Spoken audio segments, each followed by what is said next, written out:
നമസ്കാരം. അറിവിന്റെ ലോകത്തിലേക്ക് സ്വാഗതം. ഇത് എന്താണ് എന്ന് നിങ്ങൾക്ക് അറിയുമോ? നമ്മുടെ നാട്ടിൻപുറങ്ങളിൽ ധാരാളം കാണുന്ന പാറിപ്പറന്നു നടക്കുന്നത് നിങ്ങൾ കണ്ടിട്ടില്ലേ? എല്ലാം കാണുമ്പോൾ പഞ്ഞി തന്നെ അല്ലേ? ഇതെല്ലാം ഒരേ ചെടിയിൽ നിന്ന് ഉണ്ടായിരിക്കുന്നതല്ല, വേറെ വേറെ ഇനത്തിൽപ്പെട്ട ചെടികളിൽ നിന്നാണെന്ന് പറഞ്ഞാൽ നിങ്ങൾ വിശ്വസിക്കുമോ? ഇത് പഞ്ഞിമരത്തിൽ നിന്ന് കിട്ടുന്നു. അപ്പൂപ്പൻ താടി എന്ന് വിളിക്കുന്ന ഈ നാരുകൾ എരിക്കിന്റെ കായിൽ നിന്ന് വരുന്നതാണ്. ഇത് പരുത്തി ചെടിയിൽ നിന്ന് കിട്ടുന്നതാണ്. ഭാരതത്തിൽ എല്ലായിടത്തും ഉണ്ടാകുന്ന ചെടികളാണിവ. എന്റെ കുട്ടിക്കാലത്ത് ഇതെല്ലാം ഒരേ മരത്തിൽ നിന്ന് ഉണ്ടാകുന്നതെന്നാണ് വിചാരിച്ചിരുന്നത്. ഇനി ഇവയുടെ വ്യത്യാസം എന്താണെന്ന് നോക്കാം. ഇത് പഞ്ഞിമരം ആണ്. കിടക്ക ഉണ്ടാക്കാൻ പണ്ടുകാലങ്ങളിൽ ഇതിന്റെ കായിൽ ഉള്ള പഞ്ഞി ഉപയോഗിച്ചിരുന്നു. പെട്ടെന്ന് വലുതാകുന്ന പഞ്ഞിമരം മഞ്ഞുകാലത്തു ഇലപൊഴിക്കുകയും ജനുവരി, ഫെബ്രുവരി മാസങ്ങളിൽ വെളുത്ത നിറത്തിലുള്ള ദുർഗന്ധം ഉണ്ടാക്കുന്ന പുഷ്പം ഉണ്ടാകുന്നു. ഇവയുടെ പരാഗണ സഹായി വാവലുകളാണ്.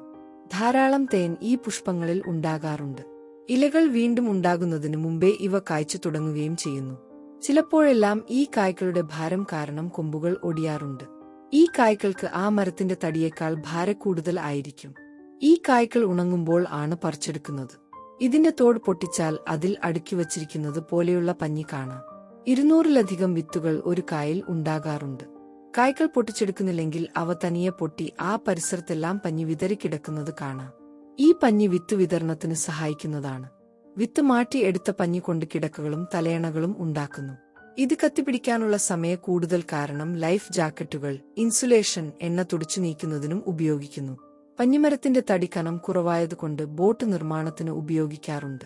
പഞ്ഞിമരത്തിന്റെ പശ പോലുള്ള കറ മരുന്നായി ആയുർവേദത്തിലും നാട്ടുവൈദ്യന്മാരും ഉപയോഗിക്കാറുണ്ട്. ഇതിന്റെ കുരു കാലിത്തീറ്റയ്ക്ക് ഉപയോഗിക്കാറുണ്ട്. ഇനി നമുക്ക് പരുത്തിച്ചെടിയെക്കുറിച്ചറിയാം.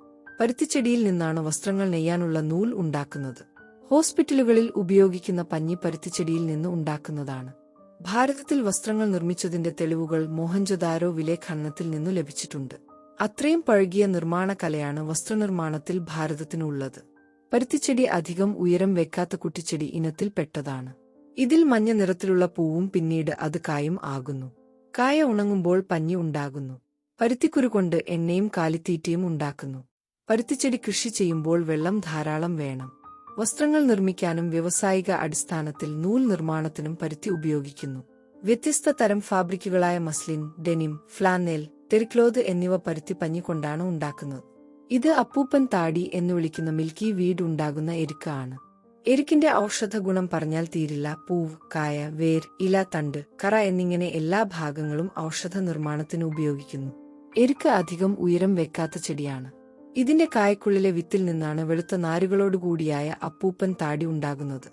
ഇത് വിത്ത് വിതരണത്തിന് സഹായിക്കാനാണ് ഉള്ളത്. ഇതിന്റെ ഉപയോഗമോ അതിന്റെ ഗുണമേന്മയെക്കുറിച്ചോ അറിവില്ലാത്തതുകൊണ്ട് നമ്മുടെ നാട്ടിൽ അപ്പൂപ്പൻ താടി ശേഖരിക്കാനോ വിപണന സാധ്യത മനസ്സിലാക്കാനോ ആരും തന്നെ ശ്രമിച്ചിട്ടില്ല.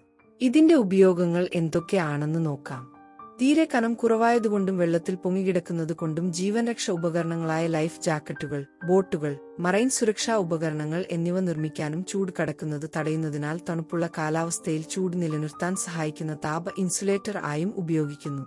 വീടുകൾ, ജാക്കറ്റുകൾ, ഇൻഡസ്ട്രിയൽ ഉപകരണങ്ങൾ എന്നിവയിലും ഉപയോഗിക്കുന്നു.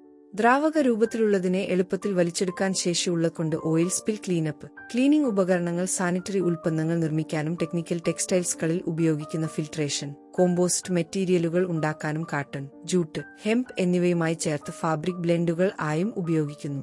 വീഡിയോ ഇഷ്ടമായെങ്കിൽ കമന്റ് ചെയ്യുമല്ലോ. ഈ വീഡിയോയിൽ എന്തെങ്കിലും വിട്ടുപോയിട്ടുണ്ടെങ്കിൽ കമന്റ് ചെയ്ത് അറിയിക്കുമല്ലോ. പുതിയ അറിവുമായി വീണ്ടും വരാം. നന്ദി. നമസ്കാരം.